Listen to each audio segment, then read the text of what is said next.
क्या आप जानते हैं कि दिल्ली जैसे शहर में एक ऐसे भयानक हत्याकांड को अंजाम दिया गया था जिसने लोगों को सोचने पर मजबूर कर दिया। घर वालों को लगता था कि इनकी बेटी किसी प्रेमी के साथ रह रही है, लेकिन अचानक एक दिन इन्हें पता चला कि इनकी बेटी 8 साल पहले ही इस दुनिया को छोड़कर जा चुकी है। आज की कहानी एक ऐसे केस के बारे में है जिसने पुलिस इन्वेस्टिगेशन के ऊपर सवाल खड़े कर दिए थे। नमस्कार दोस्तों, तो क्या हाल चाल है आपके। Today's topic is Aarti Kumari case. ये कहानी शुरू होती है भारत की राजधानी और सबसे समृद्ध शहरों में से एक दिल्ली से। दिल्ली के साउथ वेस्ट दिशा में नजफगढ़ नाम का एक इलाका है। यहाँ कई एकड़ में जंगल फैला हुआ है, जहाँ पर तरह तरह के पेड़ पौधे हैं और जंगली जानवर वगैरह भी रहते हैं। 24 सितंबर 2008 को किसी शख्स ने पुलिस को फोन किया और बताया कि नजफगढ़ इलाके के सुरखपुर रोड से कुछ दूर एक जंगली एरिया है जो बिल्कुल सुनसान जगह है। यहाँ पर किसी इंसान का बहुत ही दयनीय स्थिति में शव पड़ा हुआ है। खबर मिलते ही फौरन नजदीकी पुलिस स्टेशन से एक टीम मौका वारदात पर पहुंचती है। देखने से लगा कि ये किसी लड़की का शव है। स्थिति सच में काफी दयनीय थी। शरीर पर कोई वस्त्र नहीं था, चेहरा भी किसी चीज से कुचला हुआ था। आसपास कुछ पत्थर वगैरह भी पड़े हुए थे जो ये बता रहे थे कि शव का ये हस्त्र कैसे हुआ। यहाँ की परिस्थिति को देखकर पुलिस समझ गई कि कातिल ने शव की पहचान छुपाने की कोशिश की है। आसपास छानबीन करने पर भी कुछ हाथ नहीं लगा जिससे शव की पहचान हो पाए। इसके बाद एम्बुलेंस को बुलाया जाता है शव को हॉस्पिटल में भेजने के लिए। पुलिस इस जगह की स्थिति का, शव की स्थिति का पूरी डिटेल में डिस्क्रिप्शन नोट करती है, जैसे यहाँ पर क्या क्या चीजें मिली, शव का जेंडर क्या है, हाइट क्या है। कुछ तस्वीरें भी खींची जाती हैं। तभी पुलिस की नज़र शव के राइट हैंड पर पड़ती है। इस पर इंग्लिश अल्फाबेट ए लेटर का टैटू बना हुआ था। इस टैटू के अलावा शव की पहचान के लायक कुछ भी नहीं था। इसकी भी तस्वीर ले ली गई। अब शव को पोस्टमार्टम के लिए हॉस्पिटल में भेज देते हैं। पोस्टमार्टम में शव के गले पर ऐसे निशान मिले जो ये बता रहे थे कि इनका गला घोटा गया हो। शुरुआत में ही पुलिस को लग गया था कि ये कत्ल का मामला है। आसपास के पुलिस थानों में, दूसरे जिलों के पुलिस स्टेशंस में शव की सारी इन्फॉर्मेशन भेज दी गई, पर कहीं से कोई भी जानकारी नहीं मिली। सबसे पहले तो यही पता करना था आखिर शव किसका है। पुलिस अपनी तरफ से तमाम कोशिशें करती रही, लेकिन कहीं से कोई सुराग नहीं मिला। मुखबिरों को भी काम पर लगाया गया था, उन्हें भी कुछ हाथ नहीं लगता है। एक तय समय तक पुलिस शव को अपने पास रखती है ताकि अगर कोई परिजन मिले तो इन्हें उसे सौंप सकें, लेकिन ऐसा कोई मिलता नहीं है। बाद में पुलिस ने खुद शव को लावारिस मानकर इसका अंतिम संस्कार कर दिया। कहीं ना कहीं ये दिमाग में चल रहा था कि अगर इसकी पहचान होगी भी तो राइट हैंड पर बने ए लेटर के टैटू से ही होगी। जो भी हो, अंतिम संस्कार करने के बाद पुलिस करीब 2 सालों तक शव के बारे में पता लगाती रही। 2008 से 2010 आ गया, पर अभी तक कोई भी जानकारी नहीं मिल पाई। ना तो शव की पहचान हो पाई और ना ही कातिल मिल पाया। लड़की के घर वालों ने भी पुलिस में कोई कंप्लेन नहीं की थी ताकि उनके बारे में पता चल सके। 2 सालों तक छानबीन करने के बाद भी जब कुछ हाथ नहीं लगा तो धीरे धीरे ये केस ठंडा पड़ने लगा। इसकी कुछ वजहें थीं। इस तरह के कत्ल की खबर को न्यूज़ चैनल्स में कुछ खास दिखाया नहीं गया था। ना ही किसी परिजन ने कंप्लेन लिखाकर पुलिस के ऊपर दबाव बनाया और ना ही पब्लिक ने कोई दबाव बनाया। मामला बिल्कुल शांत था। इसी वजह से धीरे धीरे ये केस दबने लगा। पुलिस इस केस को अनसुलझा मानकर फाइल साइड में रख देती है। केस बंद नहीं हुआ था, लेकिन इन्वेस्टिगेशन बंद हो गई। बाद में फाइल को क्राइम ब्रांच के पास भेज दिया जाता है। यहाँ समय गुजरता गया। 2011 आया, 12 आया, ऐसे करते करते 9 साल बीत गए। 2017 आ गया। इन्हीं दिनों क्राइम ब्रांच में कुछ केसेस की इन्वेस्टिगेशन चल रही थी। इन्हीं में से किसी केस में पुलिस के एक मुखबिर ने एक क्रिमिनल के बारे में टिप दिया। ये टिप सीधे क्राइम ब्रांच के एसीपी को मिला। ये तुरंत इस पर एक्शन लेते हैं और 12 अप्रैल 2017 को मुखबिर के बताए गए अनुसार उस क्रिमिनल को अरेस्ट कर लेते हैं। इसका नाम था राहुल। इसके नाम पर कई संगीन केसेस दर्ज थे। पुलिस इसको पकड़कर अपने साथ लाती है और एसीपी इससे पूछताछ शुरू करते हैं। एक एक करके इसके सारे केसों के बारे में इससे बात किया जाता है। पुलिस को अपने किसी मुखबिर से एक और टिप मिली कि 2008 में नजफगढ़ के जंगल में एक लड़की का शव मिला था जिसके राइट हैंड पर ए लेटर का टैटू था। राहुल इस केस में भी इन्वॉल्व है। जाहिर सी बात है, अगर किसी के नाम पर इतने सारे केसेस दर्ज हैं और पुलिस उसको पकड़कर पूछताछ करने लगे तो वो घबराएगा ही। ऐसे ही राहुल के साथ भी हुआ। इसने घबराहट और प्रेशर में आकर कहा कि मेरे ऊपर इतने सारे केसेस दर्ज हैं, लेकिन 2008 में जिस लड़की का कत्ल हुआ वो मैंने नहीं किया था, बल्कि मेरे दोस्त ने किया था। मैंने तो बस उसे ठिकाने लगाने में अपने दोस्त की मदद की थी। राहुल की ये बात सुनकर एसीपी को थोड़ा अजीब लगता है। इससे पूछा क्या जा रहा था और ये बता क्या रहा था? अभी तो इस वाले केस का नंबर आया भी नहीं। एसीपी के लिए ये खबर अहम थी क्योंकि 9 सालों से ये मामला अटका हुआ था। राहुल से इस केस के बारे में आगे की जानकारी पूछी जाती है। क्राइम ब्रांच के पास ऑलरेडी इसकी फाइल थी। ये केस 24 सितंबर 2008 में नजफगढ़ के सुरखपुर रोड के पास हुआ था। यहाँ की लोकल पुलिस से एसीपी कांटेक्ट करते हैं। इनसे केस की बाकी डिटेल्स लिए जाते हैं। उस लड़की की इकलौती पहचान थी उसके राइट हैंड पर बना ए लेटर का टैटू। जैसा कि राहुल ने बताया कि इसका इस केस में ज्यादा इन्वॉल्वमेंट नहीं था, जो भी हुआ सब कुछ इसके दोस्त ने किया। दोस्त का नाम है विजेंद्र उर्फ रिंकू। राहुल की मदद से रिंकू की लोकेशन पता की जाती है। ये दिल्ली के पटेल नगर में अपनी पत्नी और 3 बच्चों के साथ रहता था। 14 अप्रैल 2017 तक पुलिस रिंकू को भी अरेस्ट कर लेती है। शुरुआत में तो ये कुछ बता नहीं रहा था। इसको इसके दोस्त राहुल से मिलवाते हैं। उस दिन की खींची गई लड़की की तस्वीरें इसको दिखाई जाती हैं। इन सबूतों को देखकर रिंकू घबरा गया और अपना जुर्म स्वीकार कर लिया। इसके गुनाह को स्वीकार करने के साथ एक ऐसी कहानी बाहर आती है जो 7 जन्मों तक साथ रहने की कसम खाने वाले प्रेम से किसी का भी भरोसा उठा दे। ये बात 2006 की है। दिल्ली के सुल्तानपुरी इलाके में आरती नाम की एक लड़की अपने माता पिता और 2 भाइयों के साथ रहती थी। इनके पड़ोस में एक लड़का रहता था, विजेंद्र उर्फ रिंकू। चूंकि दोनों पड़ोसी थे और इनकी बातचीत होती रहती थी, रोज ये एक दूसरे से मिलते रहते थे। 2006 में आरती की उम्र केवल 16 साल थी। इसी साल में आरती रिंकू को पसंद करने लगती है। रिंकू भी इसे पसंद करने लगा। दोनों एक दूसरे से अपना प्यार जाहिर करते हैं। इसके बाद दोनों रिलेशनशिप में आ गए। चूंकि लड़की अभी बालिग नहीं थी, केवल 16 साल की थी, इसलिए ये रिंकू से शादी नहीं कर सकती थी। पर इनका रिश्ता कायम हो जाता है। ये छुप छुप कर मिलने लगे। वैसे इन दोनों के परिवार ठीक ठाक थे। एक इलाके में इस तरह के प्रेम प्रसंग आखिर कितने दिनों तक छिपे रह सकते हैं? एक दिन सबको पता चल गया कि रिंकू और आरती एक दूसरे से प्यार करते हैं, गर्लफ्रेंड बॉयफ्रेंड हैं। दोनों के घर वालों को भी ये बात पता चलती है, लेकिन कोई भी ऑब्जेक्शन नहीं करता। ऐसे ही सब चल रहा था। अब जब सबको इनके बारे में पता चल चुका है तो ये खुलकर एक दूसरे से मिलने लगे, साथ में घूमने लगे। रिंकू अक्सर आरती को कभी फूल लाकर देता तो कभी गिफ्ट लाता। दोनों एक दूसरे से काफी खुश थे। समय के साथ धीरे धीरे इनके रिश्ते को 2 साल बीत गए। 2006 से 2008 आ गया। आरती अब 18 साल की हो गई, बालिग हो गई। अब तो ये अपने प्यार रिंकू से शादी कर सकती थी। लीगली इसका कोई विरोध नहीं कर सकता था। अब ये अपना सामान वगैरह पैक करती है और अपना घर छोड़ रिंकू के साथ रहने के लिए इसके घर पर चली आती है। यहाँ रिंकू के अलावा कोई नहीं रहता था। अब रिंकू और आरती दोनों साथ में लिव इन में रहने लगे। जल्द ही ये शादी भी करने वाले थे। ये बात भी पड़ोसियों और रिश्तेदारों को पता चल गई थी। इस केस में यह भी बात उठी कि इन दोनों ने पहले ही चुपके से शादी कर ली थी, लेकिन अब ये समाज के सामने कानूनी तौर पर शादी करने वाले थे।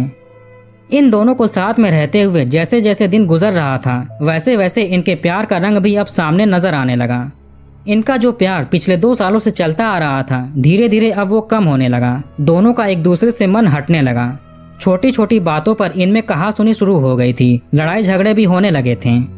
इसकी वजह यह भी थी कि रिंकू के ऊपर जिम्मेदारी आ गई थी, लेकिन इसका काम उतना ठीक से चल नहीं रहा था। कमाई धमाई उतनी हो नहीं रही थी। इसी वजह से ऐसा था। इनमें कभी किसी बात को लेकर झगड़े होते हैं तो कभी ये शांत रहते थे। एक दिन ऐसे ही इनमें झगड़ा होता है। आज के दिन थोड़ा ज्यादा हो गया। जब ये मामला शांत हुआ तो रिंकू सोचता है कि आखिर कितने दिनों तक ऐसे चलता रहेगा। बिना शादी के ये हाल है तो शादी के बाद क्या होगा। ये अपनी जिंदगी इस लड़की के साथ ऐसे बिता नहीं सकता था। एक दिन जब इन दोनों का मूड ठीक था तो रिंकू एक सादा पेपर आरती को देता है और कहता है कि इस पर साइन कर दो। चूंकि ये दोनों एक दूसरे से प्यार करते थे, साथ में रहते थे, जल्द ही शादी भी करने वाले थे, इसलिए आरती को इसमें कुछ अजीब नहीं लगता है। ये बिना कोई सवाल किए सादे कागज पर साइन कर देती है। इसके बाद रिंकू इस कागज को बड़े ध्यान से और सुरक्षित रख देता है। भले ही आरती रिंकू से प्यार करती थी, लेकिन रिंकू के दिमाग में कुछ और चल रहा था। पुलिस के अनुसार दोनों का साथ में रहने और झगड़ने की वजह से रिंकू का मन चिड़चिड़ा हो गया था। पैसों की तंगी भी थी। बात बात पर ही अपना आपा खो देता था। ऐसे ही 23 सितंबर 2017 का दिन आया। आज के दिन भी किसी बात को लेकर इनमें झगड़ा शुरू होता है। इनमें आज भीषण झगड़ा हुआ। रिंकू ने पहले ही आरती को रास्ते से हटाने के बारे में सोच रखा था। बस इसको एक मौके का इंतजार था।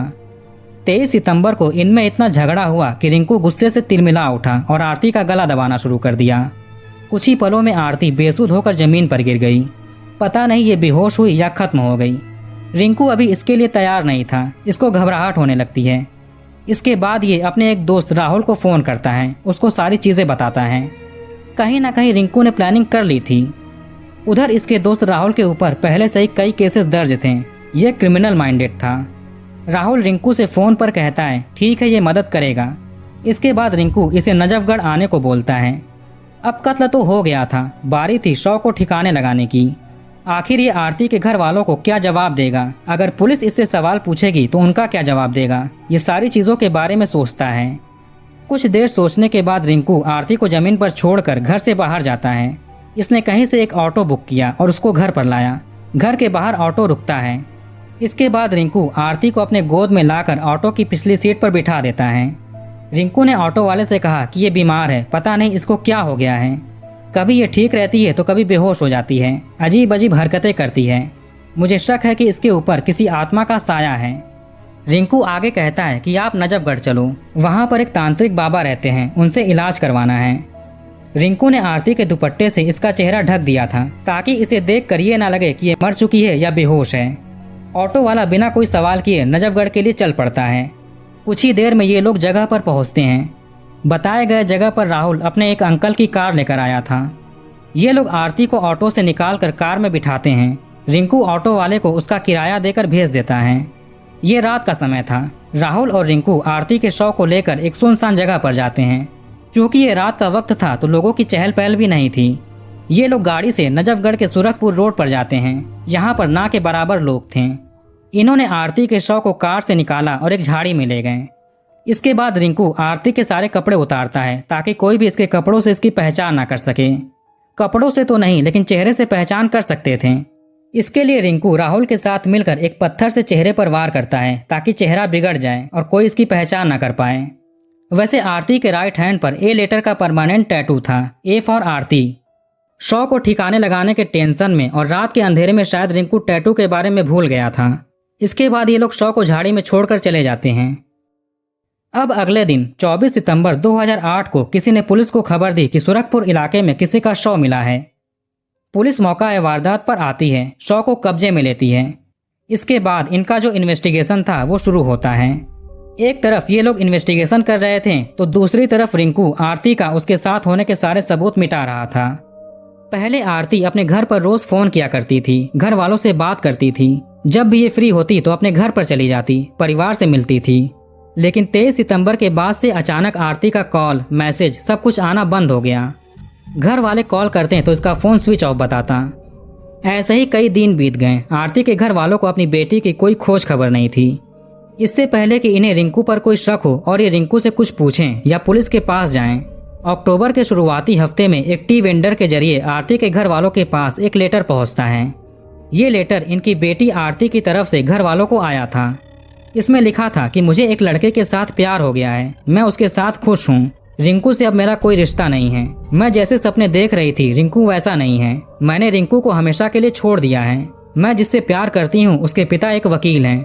आप लोग मुझे ढूंढने की कोशिश मत करना क्योंकि अब मैं दिल्ली में नहीं हूँ। ऐसा ही कुछ चिट्ठी में लिखा हुआ था। आखिर में आरती का सिग्नेचर भी था। इस लेटर को पढ़कर माता पिता बहुत दुखी होते हैं कि हमने कभी भी उसे किसी चीज के लिए रोका टोका नहीं और वो बिना बताए हमें छोड़कर चली गई। उसने हमसे बात करना ठीक नहीं समझा। वैसे ये लेटर उसी कागज पर लिखा था जिस पर रिंकू ने पहले एक सादे कागज पर आरती का सिग्नेचर लिया था और ये लेटर रिंकू ने ही लिखा था। यहाँ इस लेटर को पढ़कर पिता की टेंशन बढ़ने लगी।